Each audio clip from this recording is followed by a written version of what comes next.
जय मसीह की। निर्गमन की पुस्तक 20वां अध्याय और उसकी 3री आयत। Exodus chapter 20 and verse number 3। तू मुझे छोड़ दूसरों को ईश्वर करके ना मानना। तू मुझे छोड़ दूसरों को ईश्वर करके ना मानना। दिखाई तो ये एक लाइन दे रही है। ये हुक्म जिसको हम पहला हुक्म कहते हैं, पहली आज्ञा कहते हैं, ये दिखाई तो एक लाइन की दिख रही है, लेकिन वास्तव में ये पहली और दूसरी आयत से कनेक्टेड है। पहली और दूसरी आयत, तब परमेश्वर ने ये सब वचन कहे कि मैं तेरा परमेश्वर यहोवा जो तुझे दासत्व के घर अर्थात मिस्र देश से निकाल लाया है, तू मुझे छोड़ दूसरों को ईश्वर करके ना मानना। उसने पहले ही बता दिया कि मेरे सिवा और कोई है ही नहीं, तुम मान के ही क्या करोगे? मैंने ही तुझे छुड़ाया है, मैं ही तेरे साथ साथ रहा हूं। फिरौन के ऊपर मैं था। तुम्हारे यहां तुम मानते तो थे दुनिया के देवी देवता और दुनिया के ईश्वर, तो तुमने माने थे वहां पर, और 10 जो तुमने ईश्वर वहां माने थे मिस्र में, उन सबको मैंने नेस्त नाबूद कर दिया। उन सब का मजाक मैंने उड़ाया। मेरी ताकत के आगे किसी की ताकत है नहीं। तो पहली और दूसरी लाइन जब आप पढ़ेंगे तो तीसरी लाइन तो अपने आप उसमें से निकल करके आएगी। जो परमेश्वर यहोवा है, जो बात करता है, जो बोलता है, जो जिंदा है, हु इज अबव गॉड, परमेश्वर के ऊपर कौन है? तो उसके सिवा और किसी को मानने का कोई मतलब ही नहीं है। लेकिन आप बात समझिए, हम लोग इतने हट्ठी लोग हैं कि ये सब जानने के बावजूद कि उसी परमेश्वर ने हमें दासत्व के घर से छुड़ाया है, उसी ने हमारी देखभाल की है, हमने एक तीर तलवार नहीं चलाया, और इतने भयानक शासन और शासक से छूट करके, लाल समुंदर पार करके, मन्ना खा करके, बटेरे खा करके हम यहां तक पहुंचे। और हम किसकी उपासना करें तो किसकी उपासना करें? लेकिन यहोवा परमेश्वर को मालूम था कि हम इतने हट्टी लोग हैं कि उसकी इतनी बड़ी दया को, उसके इतने बड़े सामर्थ को हमें भूलने में देर नहीं लगेगी। मैं पढ़ना चाहता हूं दूसरा राजा और उसका 17वां अध्याय और 33 आयत सुनिएगा। दूसरा राजा 2 Kings chapter number 17 and verse number 33। आप ये कह रहे हैं ना कि वास्तव में भाई जिसने हमें छुड़ाया है, जिसने इतने हमारे साथ आश्चर्य कर्म किए, रात को अग्नि का साया बना, दिन में बादल का साया बना, हमें उस बयाबान में से, उस जंगल में से फिरौन एक जन को छू नहीं पाया, कोई मार काट नहीं हुई, कोई खून खराबा हमको करना नहीं पड़ा, केवल जितना लेस करके निकल सकते थे सूखी भूमि से उसने निकाल दिया। हमने लाल समुंदर को अपनी आंखों से 2 भाग में बंटते हुए देखा। हम कैसे उस प्रभु को छोड़ सकते हैं?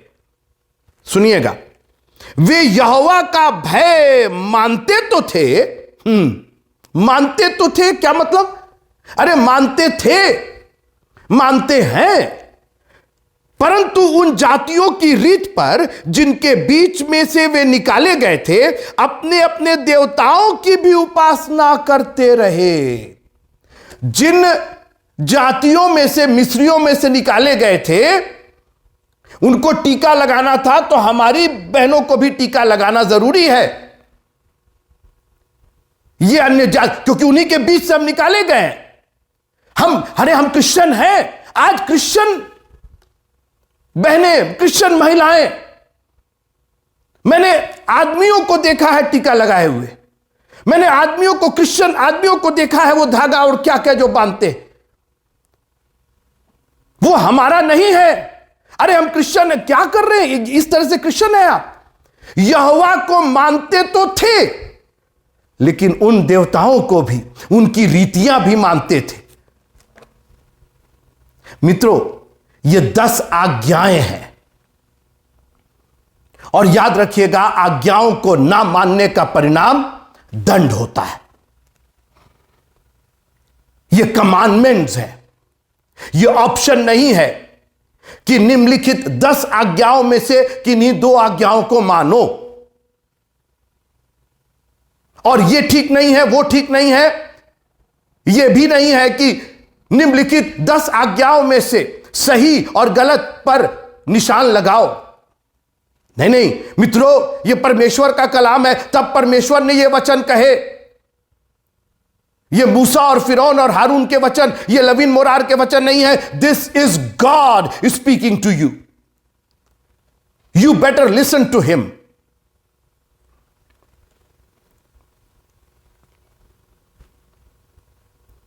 परमेश्वर का कलाम है यह, और इस कलाम में कोई मिलावट नहीं होनी चाहिए। उनकी भी रीत ली आए, उनकी भी रीत ली आए। आज मसीहियों की शादी में आप चले जाइए, आपको पता नहीं चलेगा कि यह मसीहियों की शादी है कि अन्य जातियों की शादी है। यह वचन, यह आज्ञाएं अन्य जातियों के लिए नहीं, बेटे और बेटियों के लिए दी गई है। And if you consider yourself sons and daughters of the almighty God, you better listen to him. उड़ाऊ पुत्र जब लौट करके आया तो वो जो भी पहना था वहां से लेकर के आया था, वो बोले ये सब उतरेगा, सर से लेकर के पांव तक बिल्कुल नए किए जाओगे। और इसीलिए यीशु मसीह ने कहा जब तक नए सिरे से जन्म ना लो।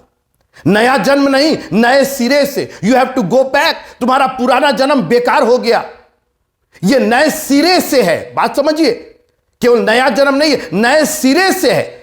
It has to start from head. सिरे से स्टार्ट करना, कहते ना अब नए सिरे से स्टार्ट करो भाई। यानी पहले की तो बात ही मत करो, खत्म हो गया। उसके ऊपर लेयर मत लगाओ, उसके ऊपर मुलम्मा मत चढ़ाओ। नए सिरे से जन्म लेना है। और जब आप नए सिरे से जन्म लेते हैं तो आप उसकी औलाद होते हैं, और तब आज्ञाएं आप ही को मानना है, यह किसी और के लिए नहीं। तू मुझे छोड़ दूसरों को ईश्वर करके ना मानना। मैं चंद बातें इस पर बात करके आपसे विदा लूंगा। सबसे पहले तू, it is very individual commandment. यह परिवार भर का नहीं है, यह मोहल्ले भर का, टोले भर का नहीं है। अरे हम सब, अरे लोग कहते हैं, लोग ये करते हैं, लोगों को छोड़ दीजिए। What about you? पतरस से उसने पूछा तू मुझे क्या कहता है? अरे लोग तुझे ये कहते हैं, लोग वो सब तो ठीक है, तू मुझे क्या कहता है? और मैं आप से पूछना चाहता हूं, और आप अपने आप से पूछिए, आईने के सामने खड़े होकर के आप पूछिए कि क्या मैं उसे और केवल उसे ईश्वर करके मानता हूं कि नहीं मानता हूं? बाद में बड़ा कंफ्यूजन हो गया। हमें मानना है, उन्हें मानना है, इनको मानना है, पूरी मंडली को मानना है। तू जब बागे अदन में परमेश्वर शाम को आया और आदम और हवा छिपे हुए थे, तो परमेश्वर ने जानते क्या कह के पुकारा, ऐ तुम लोग। अरे भाई सब लोग कहां चले गए? आदम। मैं पढ़ना चाहता हूं उत्पत्ति की पुस्तक और उसका 3रा अध्याय। उत्पत्ति की पुस्तक और उसका 3रा अध्याय। प्रभु तेरा धन्यवाद हो। तब यहोवा परमेश्वर ने, उत्पत्ति की पुस्तक उसका 3रा अध्याय 9वीं आयत, Genesis chapter 3 and verse number 9। तब यहोवा परमेश्वर ने पुकार कर आदम से पूछा, अरे भाई तुम लोग कहां गए? तुम दोनों कहां गए? तुम 10 कहां? तू कहां है? आज हम लोग अपने आप को कैमोफ्लेज करना चाहते हैं, अपने आप को छिपाना चाहते हैं। झाड़ियों में उसने अपने आप को छिपा लिया। परमेश्वर नहीं देख सकता। मित्रों, हम नहीं देख सकते, पास्टर नहीं देख सकता, लोग नहीं देख सकते, आपके अगल बगल वाला। परमेश्वर से कहां तक छिपिएगा? तू कहां है? परमेश्वर ये थोड़ी पूछ रहा था कि हम देख नहीं पा रहे भाई झाड़ी में, तू कहां है, तू कहां है? ये आइस पाइस नहीं खेल रहा था परमेश्वर को मालूम था। तुमको मालूम है कि नहीं कि तू कहां है? और आज आप अपने आप से एक प्रश्न कीजिए, तू कहां है? मित्रों, उसकी आज्ञाएं हैं। इन आज्ञाओं, आप कहेंगे कि आप क्यों इस पर इतना एम्फेसिस कर रहे हैं? इसलिए कर रहे हैं कि मैं नहीं चाहता हूं कि हम में से कोई भी दंड का भागी हो। इन आज्ञाओं को ना मानने का परिणाम दंड है, इसकी सजा मिलेगी हमको। हम और आप, बहुत से लोग टीचर्स हैं, और आपको मालूम है जब हम कोई आज्ञा देते हैं बच्चों को तो वो नहीं पूरा करते हैं तो उनको सजा मिलती है। आज्ञाओं को ना मानना कानून है ये। कानून को तोड़ने पर आप अपराधी कहलाएंगे, आप क्रिमिनल कहलाएंगे और सजा मिलेगी आपको। तू मुझे छोड़, दूसरों को ईश्वर करके ना मानना। सबसे पहले तू इंडिविजुअल है और मैं भी इंडिविजुअल हूं। परमेश्वर कह रहा है मैं भी अकेला हूं। तू मुझे, हमें नहीं, हम लोगों को नहीं। ये 1 to 1 बात हो रही है। आप खुश नहीं है कि आपका खुदावंद आपसे बिल्कुल 1 to 1 बात कर रहा है। आप, कई लोग इतने निराश, हमारे पास कई लोग फोन करते हैं, मैसेज करते हैं, मैं निराश हूं, मेरे को कोई पूछता नहीं है। अरे हमारा परमेश्वर आपसे 1 to 1 बात करना चाहता है। आपसे एक एक करके बात करना, आमने सामने आपसे बात करना चाहता है। आपसे आत्मा में वो बात करना चाहता है, अपने वचन के द्वारा आपसे बात करना चाहता है। आज जो अभी आप ये वचन सुन रहे हैं, God is talking to you through the word of God. वो अपने वचन के द्वारा आपसे बात कर रहा है। क्यों आप अपने आप को अकेला, क्यों लोनली, क्यों अपने आप को तन्हा, क्यों अपने आप को छोड़ा हुआ, क्यों अपने आप को निराशा में आप पा रहे हैं? God is there to talk to you. तू मुझे, पहले यह तय कर लीजिए। और इसको यीशु मसीह ने बहुत सफाई के साथ मरकुस की इंजील और उसके 10वें अध्याय 12वें अध्याय में, मरकुस की इंजील उसका 12वां अध्याय, Mark chapter 12 and verse number, मैं 29 से पढ़ता हूं। मरकुस रचित सुसमाचार 12वां अध्याय और उसकी 29वें। यीशु ने उसे उत्तर दिया, सब लोगों ने पूछा, शास्त्री फरीसियों ने पूछा सब आज्ञाओं में मुख्य क्या है? सुनिएगा। यीशु ने उसे उत्तर दिया, सब आज्ञाओं में से यह मुख्य है, हे इस्राएल सुन, प्रभु हमारा परमेश्वर एक ही प्रभु है।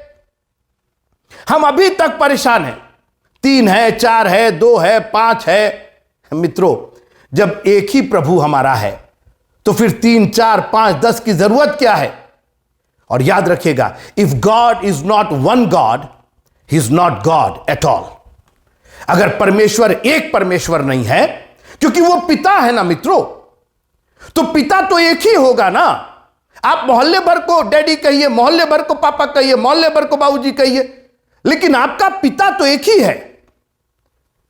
आपके अंदर जो डीएनए है, आप वंश तो एक ही पिता के हैं। हमारा परमेश्वर एक ही परमेश्वर है, याद रखिएगा। वी आर मोनोथिस्ट, हम एक परमेश्वर में विश्वास करने वाले लोग हैं। इसको तय कर लीजिए। देखिए, प्रॉब्लम यही है कि हमने इतने ईश्वर बना रखे हैं और फायदा किसी से कुछ है नहीं। जैसे मेरा एक मित्र था और हम लोग जिस जगह रहते थे वहां 5-10 बैंक पड़ते थे उस रास्ते में। हर बैंक में उसका खाता था, 8-10 बैंक, 10 बैंक होंगे और सब में उसका खाता था। एक दिन मैं पूछा, भाई सब में तुम्हारा खाता है, तुम्हारे पास कितना माल, कितना है तुम्हारे पास, कितना जमा किया? तो पूरा टोटल किए तो 500 रुपया भी नहीं था उसके पास, खाता 10 बैंक में। आज दुनिया को, और आप कहेंगे ये किस ईश्वर की आप बात कर रहे हैं? जब आप उस ईश्वर को छोड़ करके दूसरे को प्राथमिकता देने लगते हैं, और मैं उसी पर आ रहा हूं, उसमें खत्म कर रहा हूं। किस ईश्वर को नहीं मानना है? ये मिस्री लोग ये इस्राएली लोग माना करते थे दुनिया के ईश्वर, दुनिया के देवी देवता। जिन जातियों में रहते थे, मिस्रियों में रहते थे, उनके पास तो भरमार थी। मित्रों, हम लोग जिस जगह पर रहते हैं वहां तो भरमार है, लेकिन याद रखिएगा, हम तो एक ही प्रभु के मानने वाले हैं और उसी की आज्ञा का पालन करेंगे। मैं कुछ लोगों को दिखाना चाहता हूं जो बुत परस्त, जो दूसरे ईश्वरों को मानने वाले। मैं 3 तरह के ईश्वरों को आपके सामने दिखाना चाहता हूं। 3 तरह के ईश्वर। लूका की इंजील और उसका 14वां अध्याय, लूक चैप्टर 14। एक मनुष्य ने बड़ी जेवनार की। Luke chapter 14 and verse number 16 onward, 16वीं आयत से आगे। लूका की इंजील उसका 14वां अध्याय 16वीं आयत से आगे। उसने उससे कहा, किसी मनुष्य ने बड़ी जेवनार की और बहुतों को बुलाया। देखिए, 3 तरह के लोग, 3 तरह के ईश्वर बना रखे। तुम मुझे छोड़, दूसरों को ईश्वर करके ना मानना। वो जलन रखने वाला परमेश्वर है। मित्रों, ये तो वही हाल हुआ कि एक हस्बैंड अपनी वाइफ से कह रहा किसी और को हस्बैंड मत मानना, एक वाइफ अपने हस्बैंड से कह रही है किसी और को वाइफ मानकर। नेचुरली जब शादी हुई है तो फिर दूसरे को हस्बैंड और वाइफ करके वो तो अपराध हुआ, वो तो गलत काम हुआ, वो तो व्यभिचार हुआ। और आज हमने एक के बाद एक इतने व्यभिचार किए हैं। सुनते रहिए, you have to be very careful in whom you are putting your trust. किसके अंदर आप ज्यादा इंटरेस्ट दिखा रहे हैं, कौन आपकी प्रायोरिटी और प्राथमिकता हो गई है। तो एक मनुष्य ने बड़ी जेवनार की, ये यीशु मसीह परमेश्वर की राज्य की एक दृष्टांत दे रहे हैं। और लिखा हुआ है कि जब भोजन तैयार हो गया तो उसने अपने दास के हाथ नेवताहारियों को कहला भेजा कि आओ, अब भोजन तैयार है। पहले इनविटेशन मिल चुका था, हमको और आपको इनविटेशन मिल चुका है। यह संदेश उसके बेटे और बेटियों के लिए है जो दूर देश चले गए हैं, जिन्होंने अपना सारा माल उड़ा दिया है। यह उनके लिए है। आप वापस आए हैं, आपको एक दावत दी जा रही है। सुनिएगा, पर वे सब के सब क्षमा मांगने लगे और पहले ने उससे कहा, मैंने खेत मोल लिया है। इनका एक नया ईश्वर इन्होंने बनाया, खेत नाम का ईश्वर। खेत उनके लिए बोले, तुम्हारा भोजन तैयार हो, तुम्हारा जेवनार तैयार हो, तुमने जो भी किया। मित्रों, वो जेवनार उसने तैयार किया था, उसने पैसे लगाए थे, मूल्य लगाया था। ऐसे नहीं घास पात खिलाने की बात हो रही है। जेवनार मतलब 56 प्रकार के। और हमारे प्रभु ने अपने प्राण को दे करके, अपने बहुमूल्य लहू को दे करके एक हमारे लिए जेवनार तैयार की है। All that he wants, come and eat, he has prepared everything. क्रूस पर जाकर के उसने वो मेज बिछाई हमारे लिए और कहा पूरा हो गया, जेवनार का सारा इंतजाम पूरा हो गया। All that I need that my children would come, मेरे सन्स एंड डॉटर आएंगे और इस पर बैठ करके भोजन करेंगे। ये परमेश्वर का मेमना जो हमारे लिए बध किया जाता है। पहले ने कहा मैंने खेत मोल लिया, प्रॉपर्टीज। अरे आज घर में बहुत काम है, मीटिंग में नहीं जा पाएंगे, लानत है आपके घर पर। खुदावंद करे कि आपका घर आपसे छिन जाए। आप कहेंगे क्या बोल रहे हैं आप, श्राप दे रहे? नहीं, श्राप नहीं दे रहा हूं मैं आपको बचा रहा हूं, दंड के भागी होने से बचा रहा हूं। क्योंकि तू मुझे छोड़ किसी को ईश्वर करके ना मानना। मेरी आज्ञा पहले है, मेरा जेवनार पहले है, मेरी बुलाहट पहले है। खेत बुला रहा है मेरे को, प्रॉपर्टी बुला रही है मेरे को। आप 10 अंश की बात कर रहे हैं। जब पहला चर्च बना, जब प्रेरितों ने पहली मंडली बनी, तो लिखा है कि सबने माल बेच दिया, अपना घर द्वार सब बेच करके और धन लाने लगे। एक जन को लालच आ गई, हननिया और सफीरा बोले थोड़ा सा रख लेते हैं, हम मानते हैं, हम प्रभु को मानते हैं, हम 10 रुपया दे देंगे, 100 रुपया दे देंगे, 200 दे देंगे। जी नहीं, 10वां लेकर के आइए आप। अगर आप उसको ईश्वर करके मानते हैं, अगर आप ये मानते हैं कि उसने आपको दासत्व के घर से छुड़ाया है, अगर आप ये मानते हैं कि आपके नथनों में जो श्वास है वो हमारे प्रभु का श्वास है, अगर आपको मालूम है कि अगर ये दिल धड़क रहा है तो केवल खुदावंद की वजह से धड़क रहा है, अगर आज हम जिंदों की जमीन पर है तो ये सिर्फ उस परमेश्वर यहोवा की वजह से है, इसलिए मेरा ईश्वर वही रहेगा। मेरी वाइफ नहीं मानती, मेरे बच्चे नहीं मानते, मैं मानता हूं, क्योंकि हर एक को अपना अपना लेखा देना होगा। मैंने जमीन मोल ली है, मैंने प्रॉपर्टी मोल ली है, सब इन्वेस्ट कर दिया प्रॉपर्टी में, मैंने अपने बच्चों की पढ़ाई में इन्वेस्ट कर दिया, सब मेरे सब इसमें लगा दिया। हम कुछ कर नहीं सकते, हम आ नहीं सकते, हम प्रभु के पीछे। अरे सिर्फ आना तो है आपको, और आपको यहां बेहतर में, जो जमीन में आप जा करके मेहनत करके और कमाना चाहते हैं, बिना मेहनत, लिखा है कि सेत में, मुफ्त में, सेत मतलब मुफ्त में, freely you have been given, freely you have received. जेवनार उसने ऑलरेडी तैयार कर दी है। कहां खेत बाड़ी में आप जा रहे हैं?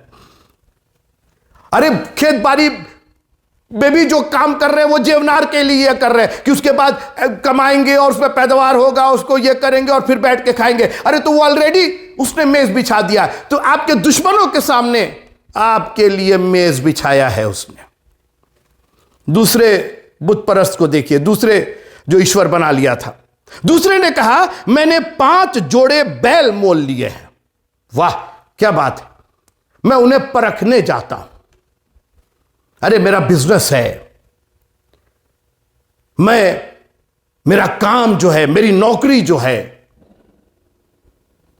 मेरे जो एंगेजमेंट हैं, मैं बहुत बिजी हूं, मैं अभी आ नहीं सकता हूं। अरे 5 जोड़ी बैल काहे के लिए?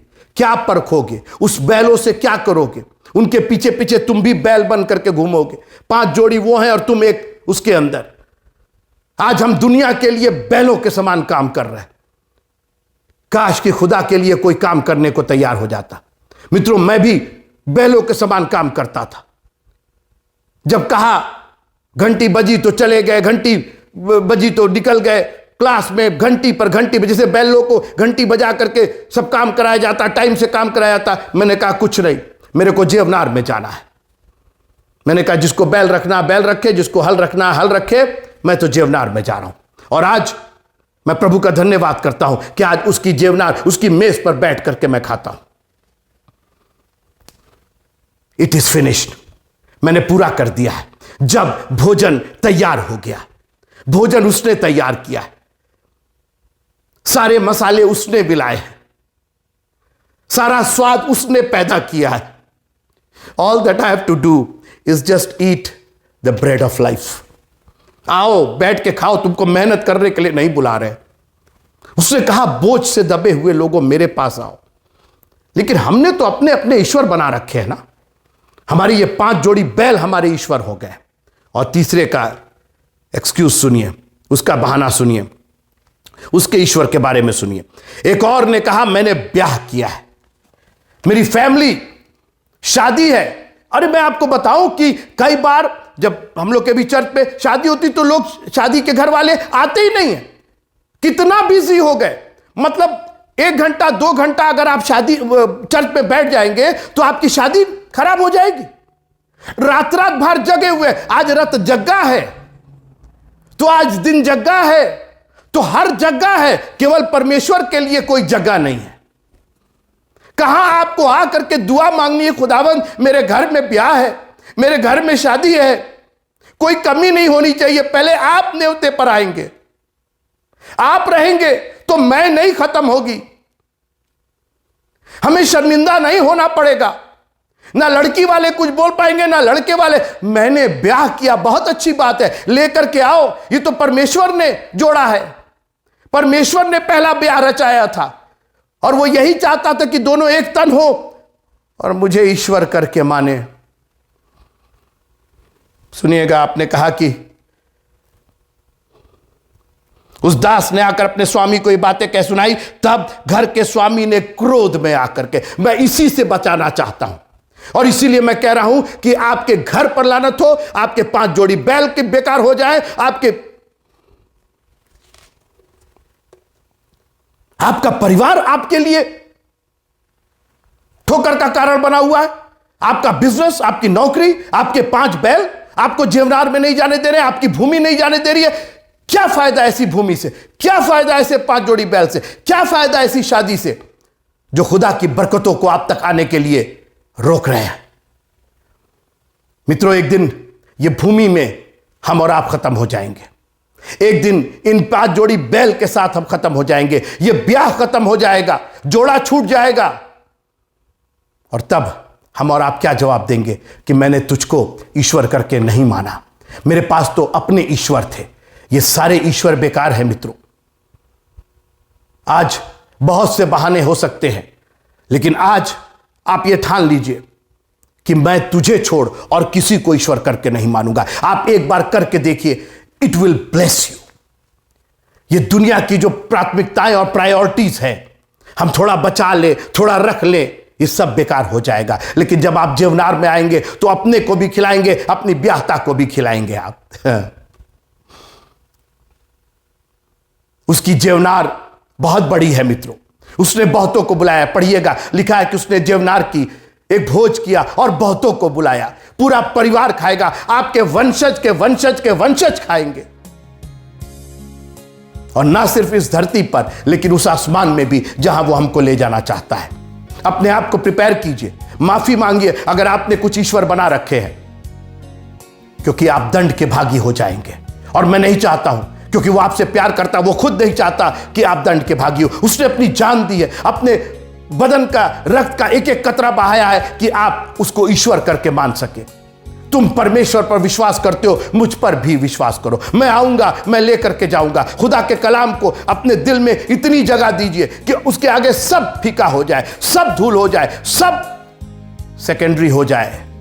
हमारे प्रभु का कलाम सबसे पहले होगा। सुबह उठते साथ अपने घर में प्रभु का कलाम पहले, रात में सोने के पहले प्रभु का कलाम पहले। आप देखिएगा आपकी जिंदगी इतनी खूबसूरत जिंदगी होगी, आपके बच्चों की जिंदगी इतनी खूबसूरत होगी, आपके मोहल्ले में आपके परिवार की वो इज्जत होगी जो आपने कभी सोचा नहीं है। 10 हुक्म सिर्फ हुक्म नहीं है, सिर्फ याद करने की कोई नियम नहीं है। मित्रों, उस पर चलिए और देखिए अनंत जीवन, जीवन और अनंत जीवन हमारा और आपका है। प्रभु आप सबको बहुत बहुत बहुत बहुत आशीष दे और आपको हिम्मत दे, ताकत दे, समझ दे कि आप बुद्धिमान हो जाए और 10 आज्ञाओं को अपने जीवन का प्रथम पहलू बना ले। जय मसीह की।